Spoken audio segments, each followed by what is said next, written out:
Welcome to the wacky world of bodybuilding.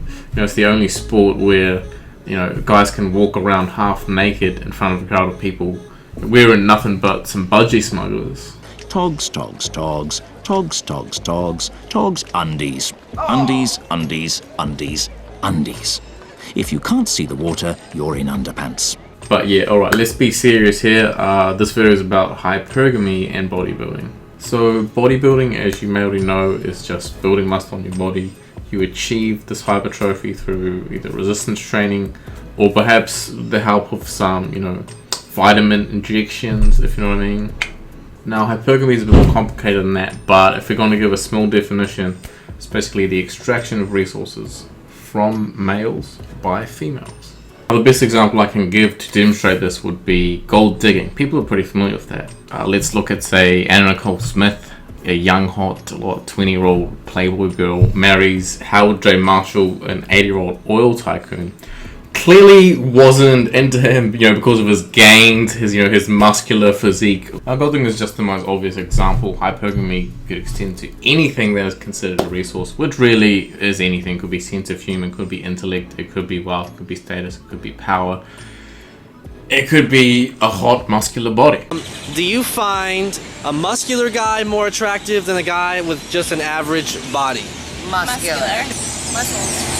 All the way. Muscles? Now, of course, what I'm saying is not all that revolutionary. It is pretty well known that a lot of guys are into bodybuilding so that they can get chicks. Of course, it's not just as simple as saying the bigger you are or the more ripped you are, the more the ladies will like you. But with physique, as with pretty much anything, there's going to be a saturation point. There's going to be some diminishing returns. All you got to do is look at a man like Rich Piana, for example. The higher your balls are, the bigger your fucking dick looks. He's way too big, I think, to be considered attractive. Rich Piana just looks like a pedophile. Oh.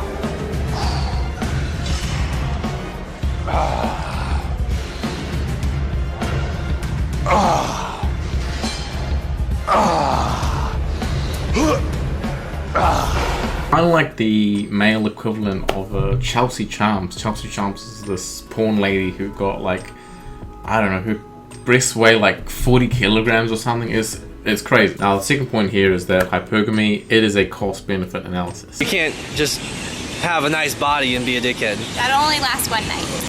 I guess hypergamy exists in the context of a woman's needs and wants. If she just wants to have casual sex, one night stand, then the hypergamous decision is to go for the hottest guy possible. Muscular. But what if a woman has different needs and wants? What if she wants to be in a relationship long term, get married, settle down? Then she is looking for a different set of resources and utilities. I would go with D or C, probably C. C? Okay. Yeah, because it shows dedication. Dedication. And then what do you think about A and B? Is that... No, then it shows their priorities are out of line. Priorities are out of line. For example, if you take, the hottest guy sexually, he might have such a high sexual market value, then he can get so many other women. He's not going to be loyal to her. He might be vain, his gains and his musculature, his rippedness could be a symbol of his vanity, his selfishness, his narcissistic personality. He doesn't want to share himself or his resources with another woman or settle down with him. Now, what's the first thing that comes to mind when you see A? I feel bad for him. You feel bad? Why do you feel bad? I just think he spends so much time on a body. Now, the specific point that this demonstrates is that when a woman looks at a man, she's looking at more than just the shape of his flesh. Whether or not it is pleasing to the eye, the aesthetic of the man and her perception of him, it's way beyond that. For example, when a man has a strong jawline, that is often a sign that he has a high testosterone level. So a woman find men with square jawlines attractive. Is it just the physical shape of it, or is it something in their wiring they know that man has a high testosterone? Muscle also represents protection, because muscle means strength, and strength is what you need for protection. So when a woman sees a muscly guy, she's also evaluating his ability to protect her. Another example could be, you know, a bodybuilder guy with a low body fat percentage, really ripped. That kind of represents that he's very, very committed and dedicated, perhaps to the extent that he's sacrificing other things in his life. He's so devoted to it. Is he going to be giving his time, his energy, his money to a girlfriend, or is he just going to be at the gym all day long? One of my deep dark secrets, a lot of people have probably heard of this, but it's basically an 8-hour arm workout. Similar thing could be said of really, really big bodybuilders like, say, Jay Cutler or Rich Piano.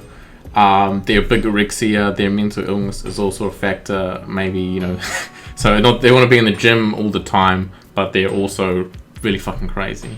Like, maybe there's chicks out there who like guys with 4% body fat percentage, and maybe there's guys out there who like 300-pound Rich Piano type guys. The point is, when it comes to hypergamy, one will seek the best possible outcome, the highest value outcome, and whatever that is depends on what the woman considers high value. So when it comes to bodybuilding, you know, increasing your muscle mass, you look better, your aesthetic appeal increases, your genetic fitness increases, at least in the eyes of women, to some extent or another, depending on their perception, right? So men having a polygamous instinct, an instinct or desire to have sex and be sexually attracted to many, many women, aligns himself with hypergamy, the hypergamous instinct, which seeks to have a better man, the best man possible. And in that way, the more a man develops his body, his sexual market value increases and becomes more appealing to women. And so the fitness industry, bodybuilding, like so many other industries, is based off the only thing that guys care about. It's based off sex, based off women and pussy, to a big extent. Well, those pharmaceuticals, all the anabolics, the steroids, the workout programs, the YouTube channels, the supplement scammers. Yeah, it's all based off hypergamous instinct. I mean, of course, it takes two to tango. It also requires man's polygamous instinct as well. Now, personally, I think this is the wrong way to go about things. In general, I think it's dangerous to treat things as a means to an end rather than an end in and of themselves. I think if you do things for the wrong reason, like you do it for someone else instead of yourself, that it might cause some pleasure in the short term, but in the long term, you probably set yourself up for more pain than pleasure. But also, even if you're gonna do that, you have to look at the object of your investment, woman, the quality of woman these days. Is that really worth it? You know, now I'm not saying all bodybuilders are, you know, pussy beggars or whatever, but I'm sure there are plenty of guys who enjoy, you know, that time out at the gym, you know, that workout space, the sort of primal, energizing workout kind of shit. But you can't deny that it's a huge part of it for sure. So in summary, bodybuilders are just a bunch of speedo wearing, synthol steroid injecting freaks who think that being 300 pounds at a 4% body fat percentage is going to get them laid.